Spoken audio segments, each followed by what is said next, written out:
وإذ قال لقمان لابنه وهو يعظه يا بني لا تشرك بالله إن الشرك لظلم عظيم وإذ قال لقمان لابنه وهو يعظه يا بني لا تشرك بالله إن الشرك لظلم عظيم.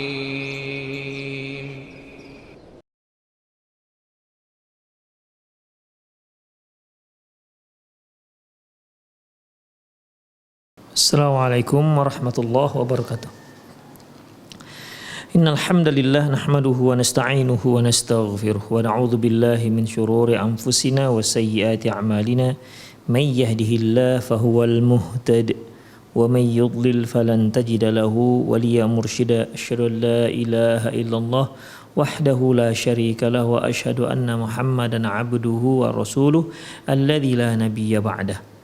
وقال الله سبحانه وتعالى يا أيها الذين آمنوا اتقوا الله حق تقاته ولا تموتن إلا وأنتم مسلمون يا أيها الذين آمنوا اتقوا الله وقولوا قولا سديدا يصلح لكم أعمالكم ويغفر لكم ذنوبكم ومن يطع الله ورسوله فقد فاز فوزا عظيما يا أيها الناس اتقوا ربكم الذي خلقكم من نفس واحدة وخلق منها زوجها وبث منهما رجالا كثيرا ونساء واتقوا الله الذي تساءلون به والأرحام إن الله كان عليكم رقيبا أما بعد إن أصدق الحديث كتاب الله وخير الهدي هدي محمد صلى الله عليه وسلم وشر الأمور محدثاتها وكل محدثة بدعة wa kullu bid'atin dhalalah wa kullu dhalalatin finnar. Berikutnya itu yaitu law waladatil mar'atu rajuli law waladat mar'atu rajulin ba'da ghibatihi anha muddatan tawilatan hal yalhaquhu waladu amla. Apabila seorang wanita yang sudah lama ditinggal oleh suaminya kemudian si wanita itu hamil, apakah si anak ini dinisbatkan kepada si suami? Ya, apabila seorang suami meninggalkan istrinya, ya terpisahlah mereka. Apakah dikarenakan si suami sedang merantau, mungkin setahun, 2 tahun, ya. Apabila seorang suami berpisah dengan istrinya, bukan talak ya, bukan talak. Belum, tidak ada talak, terpisah aja, berpisah aja, ya.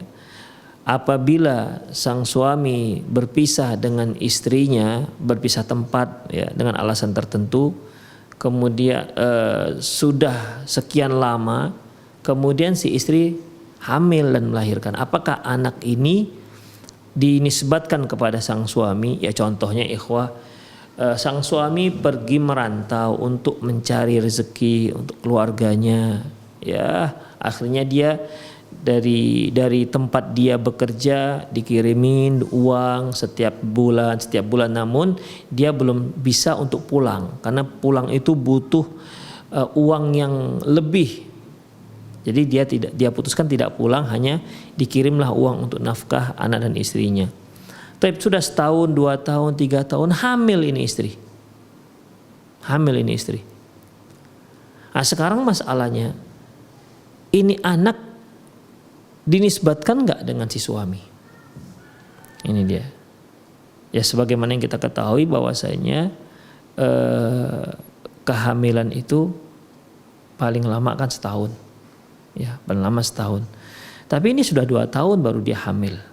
Terpisah sudah 2 tahun baru dia hamil. Apakah anak yang ada dalam kandungan ini dinisbatkan kepada si suami yang sedang merantau tersebut ataukah tidak? Ini yang akan dibahas. Wadh-dhahir Allahu a'lam, zahirnya Allahu a'lam, annal walada yalhaquhu. Zahirnya bahwasanya si anak tetap dinisbatkan kepada si suami ataupun ayahnya, li'annaha la tazal firasyan lahu, karena si istri masih merupakan alas tidur si suami. Artinya statusnya masih istri. Walaupun suaminya jauh, tapi kan si ibu daripada si janin ini statusnya masih istri si suami tersebut, si laki-laki tersebut. Katakan sajalah suaminya bernama Budi, kemudian istrinya bernama Wati. Ya, Budi pergi merantau, ditinggallah istrinya. Setiap bulan dikirimin uang atau mungkin setiap setengah tahun, apakah per bulan, per catur bulan, per semester gitu kan, dikirimi uang. 2 tahun kemudian mereka berpisah, malah si Watinya hamil. Demikian. Apakah anak yang dikandung si Wati dinisbatkan kepada si Budi, artinya anak ini ayahnya si Budi, atau bagaimana? Zahirnya bahwasanya tetap dia dikatakan anaknya. Kenapa? Karena si Wati, ibu si janin ini, dia kan statusnya masih istri si Budi. Maka al-waladu lil firash, anak itu nisbatnya kepada si pemilik alas tidur. Siapa itu? Yaitu si suami, si Budi. Jadi anak ini tetap anak si Budi. La siyama idza lam ya'rif anha al-mujahirah bisu wan nasab yahtatu li isbatihi. Apalagi kalau diketahui si Wati ini atau si perempuan ini bukan wanita yang kurang ajar, ya, bukan wanita liar, wanita baik-baik, ya, wanita baik-baik. Tidak pernah diketahui dia melakukan suatu hal yang buruk, maka penetapan nasab itu lebih hati-hati untuk ditetapkan. Nah, permasalahannya mungkin tanda tanya kita, kok bisa ya dinisbatkan kepada si Budi, padahal kan setelah 2 tahun baru hamil. Demikian. Wa fil Mughni, dalam kitab Mughni Al-Labi punya Ibnu Qudamah rahimahullah, walau waladat mar'atu rajuli ghaibin anha, walau waladat imra'atu rajulin ghaibun anha, apabila seorang istri dari seorang laki-laki yang tidak berada dekat istrinya, ya, di tempat lain, waladat, dia melahirkan, ba'da ishrina sanah min ghibatihi, setelah 20 tahun mereka berpisah. Tapi ingat ikhwah, tidak ada cerai di sini. Ya, seperti yang kita katakan tadi, mereka terpisah tempat, tidak pernah bertemu, tapi tetap dikirimi uang. Walaupun hal itu terjadi sudah 20 tahun lamanya, lahikahu, tetap si anak ini dinisbatkan kepada si ayahnya, suami si perempuan tersebut. Wa illam yu'raf lahu qadum ilaiha, walaupun tidak ada diketahui si suami itu pulang. Wala arafa la khuruj min baladiha, dan tidak diketahui si perempuan ini pernah keluar dari daerahnya. Qultu, memang kalau kita katakan terus gimana, apa penyebab si perempuan hamil? Demikian.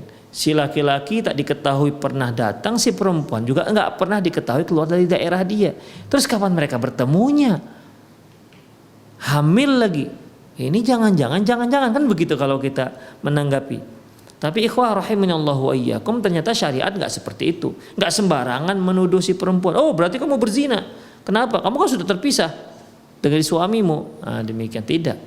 Ya. Jadi anaknya tetap dinisbatkan kepada si suami. Qultu, kata penulis, la'allahu bana hukmuhu ala hadza anna adamal ma'rifati bi qudumihi aw khurujiha la yastalzim adamuhuma. Mungkin maksudnya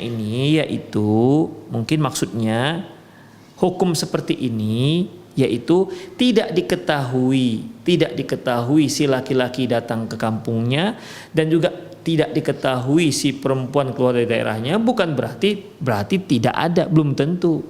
Ya mungkin masyarakat nggak tahu kan. Demikian.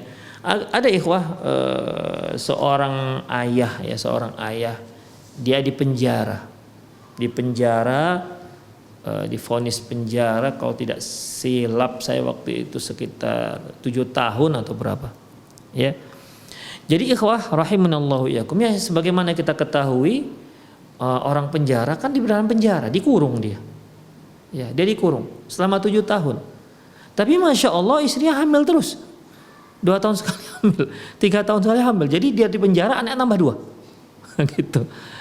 Demikian. Nah, berarti kan ada pertemuan ini. Ya mungkin pertemuannya entah dia cincai-cincai lah kan gitu dengan sipirnya.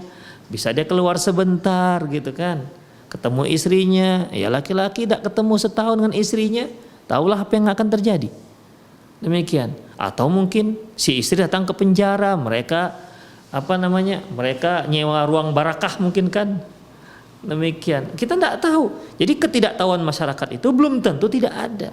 Bisa saja tahu. Karena nggak mungkin seorang perempuan yang baik-baik, kemudian suaminya juga nggak mengingkari kalau yang hamil itu adalah dari dia, ya nggak akan mungkin. Anak itu nggak dari suaminya. Ya dari mana lagi ikhwah? Misalnya nih, si suami sudah terpisah dengan istrinya selama 3 tahun misalnya. Kemudian hamillah si istri setelah 3 tahun. Orang-orang nggak pernah tahu bahwasanya mereka pernah bertemu. Kemudian ikhwah lahirlah anak ini.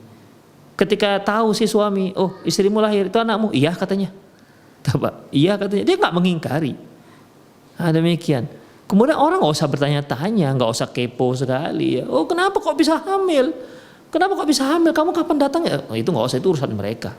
Yang penting kalau si suami tidak mengingkarinya, udah berarti si anak milik si suami nisbatnya. Al-waladu lil firash. Anak itu milik anak itu nisbatnya ke pemilik alas tidur. Demikian. Siapa ibunya? Ibunya istri si fulan, berarti si fulan itulah menjadi nisbat ke si anak. Demikian. Jadi kalaupun seperti ini dikatakan 20 tahun, ya mungkin 20 tahun terpisah, tapi kita nggak tahu kan kapan mereka bertemu. Jangan-jangan ada pertemuan diam-diam begitu, ketemu di mana. Demikian. Karena masalahnya si suami nggak mengingkari. Ingat ikhwah, ini dalam kondisi si suami tak mengingkari itu anak dia. Si suami tidak mengingkari anak dia. Oh mungkin si suami diancam segala macam, itu urusan dia. Ya. Itu urusan dia, karena nggak mungkin seorang wanita ya tiba-tiba hamil tanpa ayah, tiba-tiba hamil tanpa suami, setahun tidak ada yang menyentuh dia laki-laki, tiba-tiba hamil. Itu hanya Maryam ya, ibunya Isa alaihissalam. Selebihnya tidak ada kejadian seperti ini. Demikian ikhwah. Jadi tetap si anak akan dinisbatkan kepada si ayah, suami dari ibunya. Demikian, suami dari ibunya, karena al-waladu lil firash. Sekali lagi ikhwah ya, ini apabila tidak ada persengketaan, apabila si suami tidak mengingkari kalau itu anaknya. Ini anakmu ya? Iya katanya. Tapi kamu sudah terpisah, mungkin teleponan lah, kamu sudah terpisah 3 tahun. Ya nggak apa-apa, begitu. Ya nggak apa-apa, ya sudah. Berarti kita jangan terlalu masuk ke dalam areal itu. Udah dia mengaku itu anaknya, sudah kita katakan dia anak dia. Tidak usah terlalu mencurigai, menyelidiki, udah itu urusan dia. Demikian ikhwah rahimani Allah wa iyyakum ya.